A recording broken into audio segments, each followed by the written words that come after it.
Le Seigneur soit avec vous.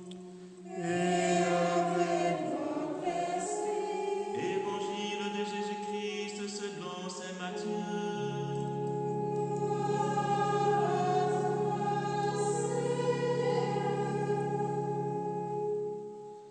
Après le sabbat, à l'heure où commençait à poindre le premier jour de la semaine,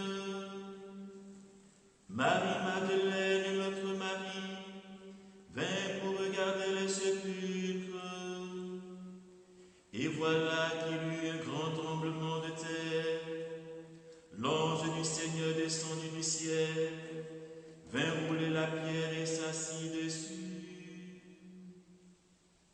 Il avait l'aspect de l'éclair, et son vêtement était blanc comme neige. Les gardes dans la crainte qu'ils éprouvèrent se mirent à trembler et devinrent comme morts. L'ange prit la parole et dit aux femmes: Vous soyez sans crainte. Je sais que vous cherchez Jésus le crucifié. Il n'est pas ici, car il est ressuscité comme il avait dit. Venez voir l'endroit où il reposait, puis vite, allez dire à ses disciples: il est ressuscité d'entre les morts, et voici qu'il vous précède en Galilée. C'est là vous le verrez. Voilà ce que j'avais à vous dire. Vite, elles quittèrent le tombeau, remplies à la fois de crainte et d'une grande joie, et elles coururent porter la nouvelle à ses disciples. Et voici que Jésus vint à leur rencontre et leur dit: Je vous salue. Elles s'approchèrent, lui saisirent les pieds et se prosternèrent devant lui. Alors Jésus leur dit: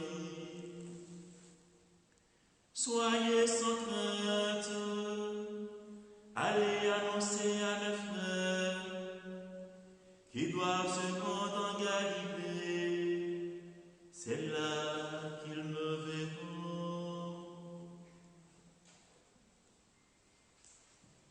Acclamons la parole de Dieu. Louange à toi, Seigneur Jésus.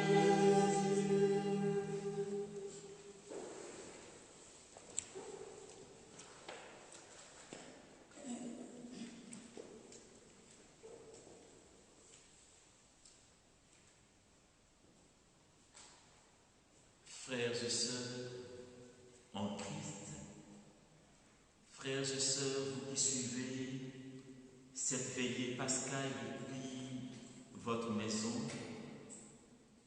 frères et sœurs, vous tous qui en ce jour entrez dans cette joie pascale, je voudrais vous dire une chose: le Christ est ressuscité. Voilà la nouvelle que nous avons à annoncer aujourd'hui. Il est vrai que le vendredi saint, toute l'Église était plongée dans la tristesse, car pour le maître de la vie, il semblait que ça en était fini de lui. Aujourd'hui, une toute petite lumière dans les ténèbres à lui. Cette lumière a irradié toutes les ténèbres, et cette lumière a une raison. Oui, elle a eu raison de toutes les angoisses et de toutes les ténèbres. Aujourd'hui, nous célébrons le Christ mort, mais le Christ ressuscité pour faire de nous des vivants avec lui. C'est au cœur donc de la nuit que le Seigneur agit. C'est au cœur et au plus profond des ténèbres que quelque chose du Seigneur se passe. on a l'impression que c'est au cœur de la nuit que Dieu travaille. Parlons de nuit. Comment ne pas parler de cette nuit dans laquelle notre monde aujourd'hui est plongé avec cette pandémie? Mais le Seigneur nous dit aujourd'hui, c'est au cœur de cette nuit qu'il continue de travailler. Dès lors, la pandémie, dès lors, ce que cette situation génère au cœur de notre monde n'est pas le lieu de l'absence de Dieu, mais c'est plutôt le lieu où Dieu travaille. Il travaille pour faire resplendir sa lumière.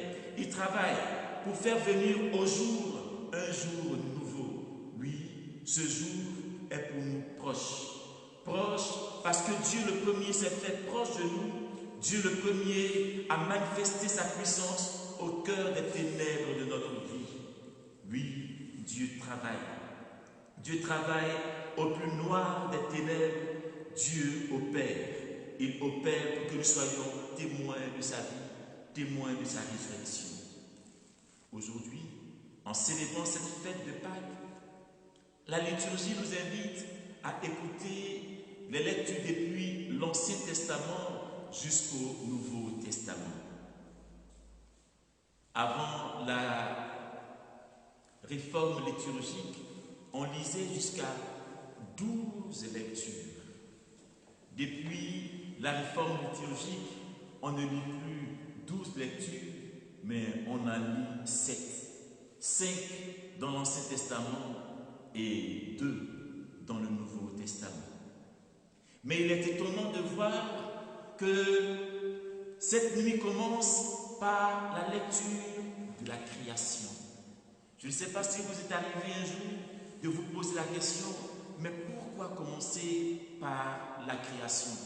À quoi est-ce que cela nous sert-il? D'autant plus que les anciens voyaient dans les différentes lectures les livres de prophètes.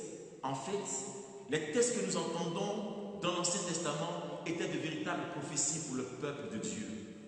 Mais le texte de la création, en quoi est-ce qu'elle est une prophétie pour nous? Pourquoi placer un tel texte au cœur de la liturgie de la parole? Pour comprendre cette réalité, mes frères et mes sœurs, il est bon, comme le dit ce l'adage, à défaut de savoir où on va, il faut au moins se souvenir d'où on vient. Oui, la véritable prophétie n'est pas celle qui seulement annonce des choses à venir, mais c'est celle qui nous oriente en récapitulant depuis l'origine pour mieux éclairer notre avenir. Et le texte justement de la création nous situe dans cette prophétie-là. Cette prophétie qui se veut une récapitulation de notre marche, une récapitulation de notre origine. Non, le texte de la création que nous avons entendu ne vient pas nous apporter une information sur la création de l'homme, mais ce texte vient nous dire quelque chose d'important. Et ce texte, qu'est-ce qu'il nous dit? Il nous dit tout simplement que nous ne sommes pas le fruit d'un accident des hommes, nous ne sommes pas le fruit d'un accident de la création, que nous sommes le fruit d'un projet de Dieu. Nous sommes sortis des mains de Dieu, nous sommes sortis du Créateur, et notre credo nous le dit si bien. Je crois en un seul Dieu, je crois en ce Dieu qui est créateur. Nous disons que nous venons de Dieu, et la véritable prophétie, c'est justement se rallier à ce Dieu créateur.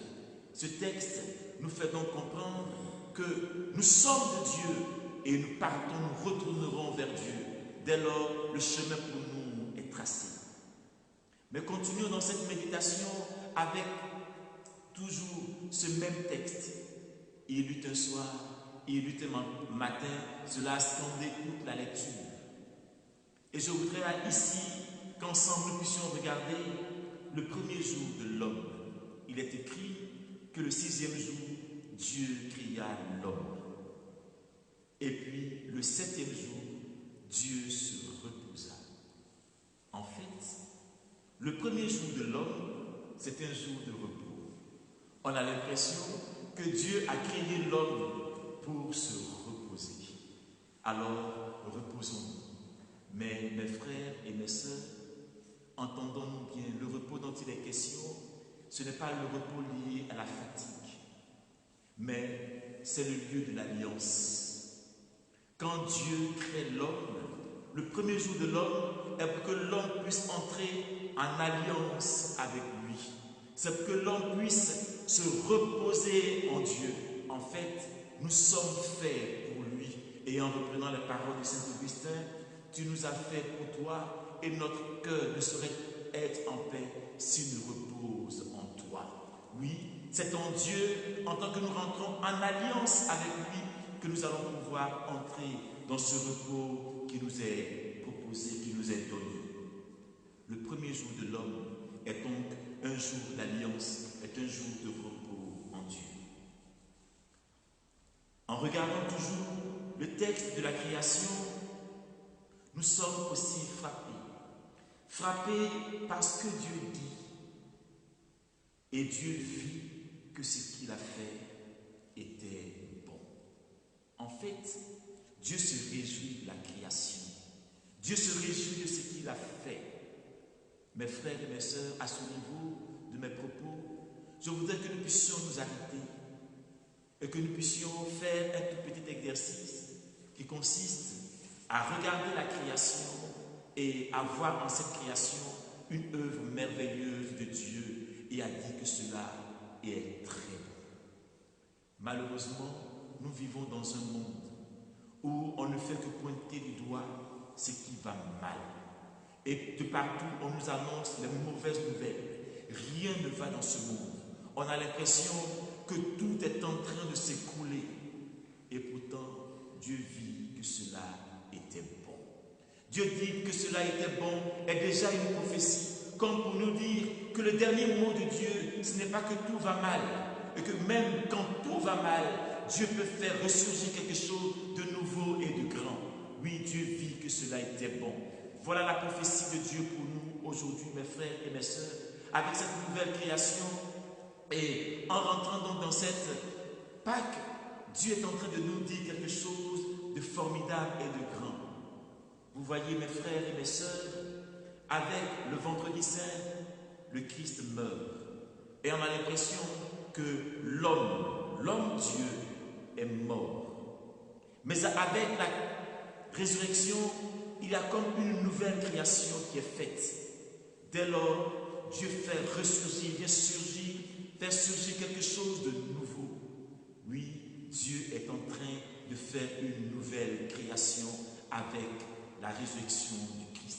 Il est en train de susciter quelque chose de grand, quelque chose de fort, quelque chose qui est plus important que ce que nous avons vécu jusque-là.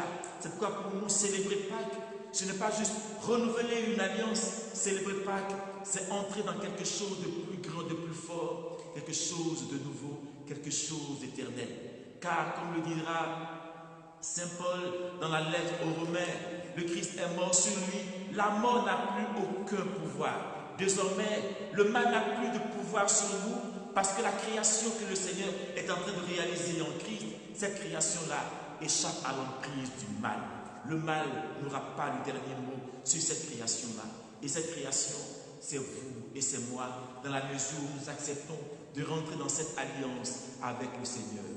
Oui, mes frères et mes sœurs, aujourd'hui, lorsque nous nous retrouvons pour célébrer donc la Pâque, nous voulons donc célébrer ce passage.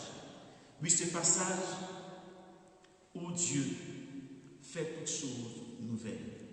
Alors, il est vrai qu'aujourd'hui, oui, cette année, nous célébrons Pâques d'une façon bien particulière.